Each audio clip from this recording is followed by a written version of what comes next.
dammugal tataɓangal babul itiqaf ko dammugal yewta ngal en fi ufinagol wa qiyami ramadana e daragol hora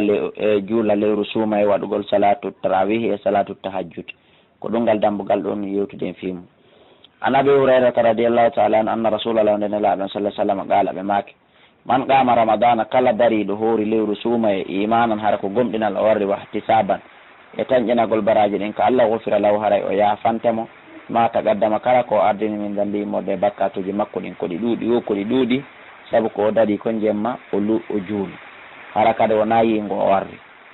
wakkilo ɗe wonen waɗoɓe qiyamul layl ka hewti o boy hino addude gantoji ɓe ngo anno nawni min kadi mi sella ɗum ɗo no warrini ɗo no warrini haray reno ɗen watte yiide moƴƴa musidɓe julɗo kala waɗɗo ɗum kala bakkatuji makko ɗi o ardini ɗi fof yaafete charti noon ko bakkatuji to sooki ɗin tawimo howuno jani ɗin ɗon haray ko tubanteɗi.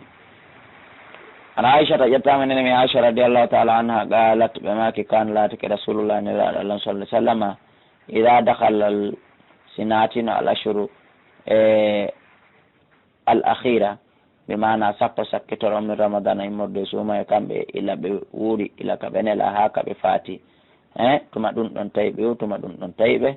shaddami isarahu ɓe tiiɗinayno ɓoggol maɓɓe ngol moƴƴa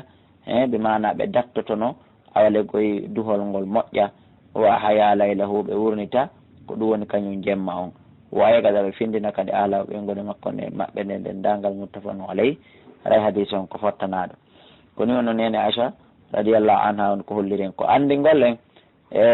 waɗugol qiyamul layli nelaɗo waɗi heɓe yamri kadi waɗugo ɓa ila ka sabboɗo suuma e timmini sappo o haray kamɓe ɓe yehi ka juulirde ɓe haɓɓitike e dadawol ngol moƴƴa noon haray noon yahugol waɗa o ko wiyete kon itikafu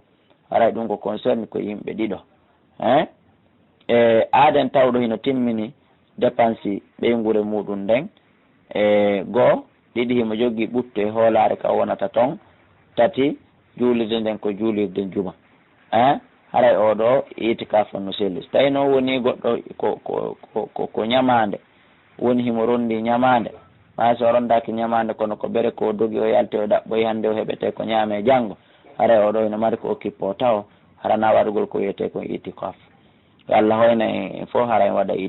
itikaf ko huɗɗugol ka juulirde jemma ala ñalorma ala ila balɗe tati ha balɗe jeɗɗi ha yeeso ko balɗe tati woni minimum fanɗugol ngol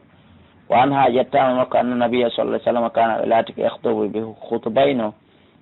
kana ɓe laati ko yatake fo ɓe waɗa hiɓe ufinotono al ashurul awakhir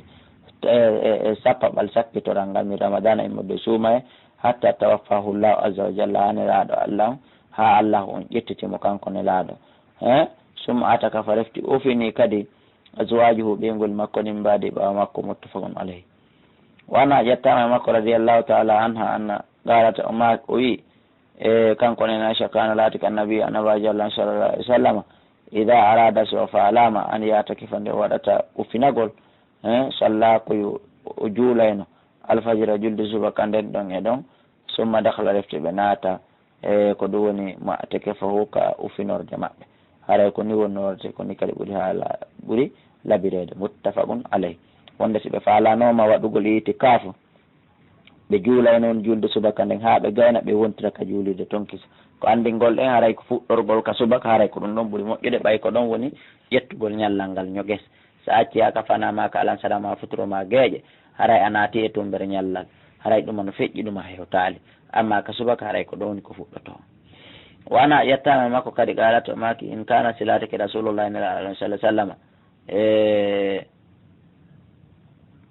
wo in skoni kana latake rasulullahi sallallahu sallam nelaɗo allah la yudkhilhi ɓe naadayno alayya ka an ka chambre ar asahu salama ɓe o nelaɗo no wonano ka juulirde yurnina hoore mum nden ka chambre an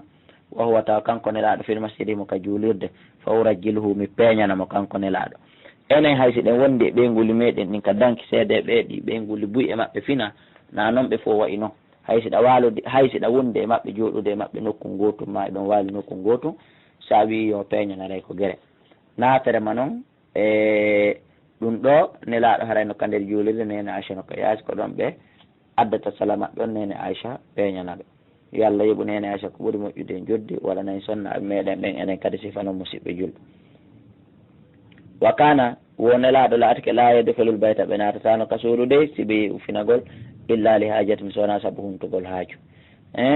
idha kana stayoni laatike mutakifan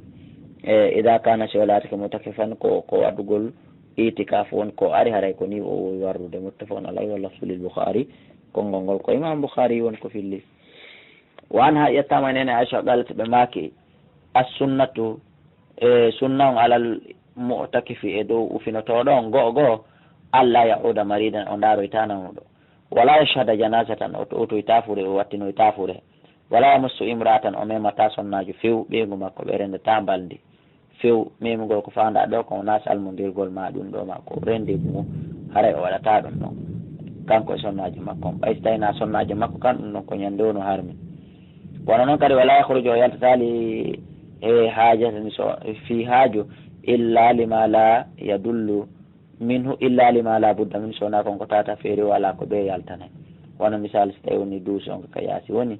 ma misal ɓay defo ala gaara ko ñamete kon kayasi woni ko nanta tawi ɗum ɗon piiji ma yagol ƴogoya ko lotore ko nanta tawi ɗum ɗon piiji haray sona ɗum haray sellataka on tigui yalta wala itikafa ufinagol alana illa bisawmin sona wonde korko awa kadi goɗɗo so waɗa itikaf ko balɗe ɗiɗi ko balɗe nogay ɗen fooye haray ko ɓe kadi tawa himo hoori mo hoora kadi waɗata itikaf ɗum ɗo fof ko jeeya ɗum e chartiji waɗugol itikaf illa fi ko wona noon kadi waɗetake illa fi masjidi jamin sona e juulirde ko ɗum woni nde juma juulete mum ko fi honno o andi en wi waɗo itikafu sellataka o yalta o daaroya nawnuɗo ma o ɗowta fure donc noon so tawi woni joni misal awa on andi aray ɗo wona e ɓittere seeɗa bi mana ɓaaray son tigui ufinike joni hawriti balɗe ɗiɗi ma tati ma jeeɗɗi ufiniɗen juma haray no jeeya nder ton ko be o juula juma e ande aray ɗon ko yo yaltuka juulirde o ɗaɓɓoya ka o juula juma aray ɗon noon hawrali nayi on tigui ufino si wona hara mo hoori nayi on tigui ufino si wona hara kadi koye juulirde juulirtede juma rawahu abu dawuda wala basa illa labiri jaali worɓe filliɓe adi son illa anna raji a sowna ko jicci kon waqfa akhiru ko darnogol sakkitorde hadise on وعن ابن عباس رضي الله تعالى عنهما أن النبي صلى الله عليه وسلم قال ماكي ليس على المعتكف فواكه في نطور صيام كالقدي كسي مفالا إلا أن يجعله سونا ولد على نفسه هوري ونكي ماكو بمعنى وعلى فولونتي هورا أما ويقول مواد أي اتكاف كفرس من بيو هور o hadise ɗo wi en gondaray ɗum ɗon hana kono le ara en wiyata ko forcément yo waɗe ɓayna farilla ko sunna kono aray ko ɓuuri laɓede kon fi wata en heɓu sikki e jokko ni hunde aduna e haray koye hoore haray ko ɗum ɗon ɓuuri moƴƴude wa ani ibnu umar radiallahu taala anhuma anna rajulan no gorko goo min ashabi nabi jeyaɗo e sabaɓe ne laaɗo sallallah alih w sallam aru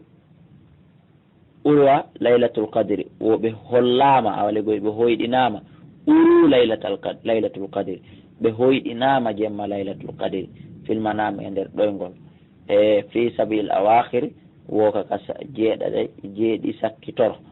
fa qala rasulullah sallam ne laaɗo allah maki ɓura min kadi mi hollama mi hoyɗi ru'yakum sifangol koyɗol moɗon ɗo ɗaɗo tawata to gonɗi koyɗi ɗin hawrodiɗi e fi sabu'i awakhiri ka jeeɗiɗi sakkitoro faman kana kala laatiɗo mutaharriha o heɓilanoto ɗaɓɓugol laylatul qadri ɗon falyataharraha yo heɓilanamo fi sabil awakhiri ka sappo e jeeɗiɗi ka jeeɗiɗi sakkitoro muttafaqun alayhi hadis on ko fottanaɗo e mum wan muawiyata bun abi sufyan radiallahu taala anhuma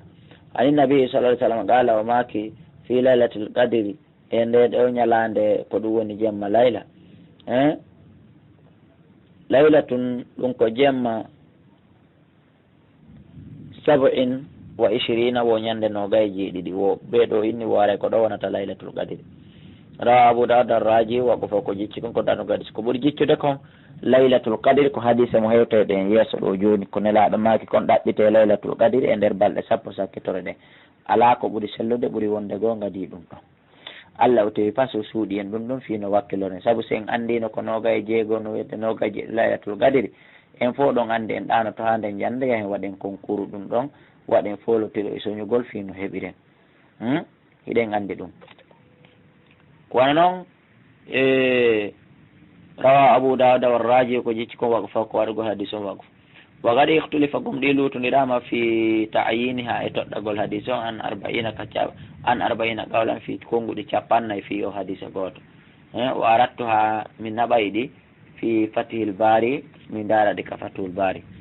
ونعيشة رضي الله تعالى عنها قالت بماك قلت من نهيه يا رسول الله كان لا أرأيت يتين إن علمت سمي أندي أي ليلة كهم بيجمع ليلة وقدر جمع ليلة بمعنى من ميجت كم تسكي كامي هورون دي كهندم يلان ليلة وقدر هري كن دون كم دعاء وده ما أقول فيها كن مي ولا تندر أن جمع قال نلا دماك عائشة قولي بيو اللهم يا الله إنك عفو يا فتور تحب العفو إيدي كدي يا فتور فاعف عني يا فلا هذا كلون دعاء ويده كودو دعاء ونكو دعاء جانغede musidɓe julɓe rawal khamsatu ko joɓɓen ko filli hadis on غير أبي داود سنة أبي داود وتواك صحة وسلمه الترمذي والحاكم. وعن أبي سعيد رضي الله تعالى عنه قال أماك قال رسول الله صلى الله عليه وسلم لا تشد الرحال وتنحب بوندو لمن يهون وتنبلي بغاس يهون إلا إلى 3 مساجد سونا أجول الإساس كوديرو سلي nde haɓɓete bondol mo yahe wiye miɗo yawde mi wango ɗon ma mi juula ɗon ma mi hiiro ɗon ko ɗe ɗo tati illa ila 3 masajid sona juulirde tati almasjid alharam juulirde Allah tettude ɗum woni makkatul mukarram o masjidi hada e nde juulirde an ɗo ɗum woni masjidi nabawi madinatul munawwar woni ko fanda wal masjid al aqsa e juulirde ɓurde woɗɗitade nden ɗum kadi ko Palestine woni ko fanda. haray ko ɗo deftere yewtayde en fi korkande woni ko lanni wallahu a'la wa alam. haray kala ko tawato faaminaki ton ɗon faama faamude ɓuuri ɗo aray mi torike on wota on hamo nodde ka numéro téléphone ji so tawi woni ko ma'ana landi ɗon ma ko qissa landi ɗon ma ko ƴiyal woni on faamade firo mum no firira haray nodda ka numéro ji 67 60